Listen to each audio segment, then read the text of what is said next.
நாள் பூங்காவில் பெண்ணானின் நாற்காலியில் உட்கார்ந்தார். விளையாட்டு மைதானம் அருகில் இருந்தது.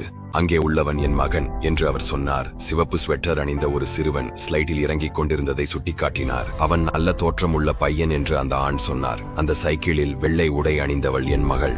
பிறகு கடிகாரத்தை பார்த்து மகளிடம், போக தயாரா மெலிசா என்று அழைத்தார். மெலிசா வேண்டினாள், இன்னும் 5 நிமிடம் அப்பா, தயவு செய்து இன்னும் 5 நிமிடம். அந்த ஆண் தலை அசைத்தார். மெலிசா தன் விரும்பும் சைக்கிளில் சவாரி செய்தாள். நிமிடங்கள் கடந்தன. அப்பா எழுந்து மீண்டும் தனது மகளிடம், இப்போது போக நேரமா என்று அழைத்தார். மீண்டும் மெலிசா வேண்டிக் கொண்டாள், இன்னும் 5 நிமிடம் அப்பா. அந்த ஆண் புன்னகையுடன் சரி என்றார். ஐயா, நீங்கள் பொறுமையான அப்பா என்று அந்த பெண் பதிலளித்தார்.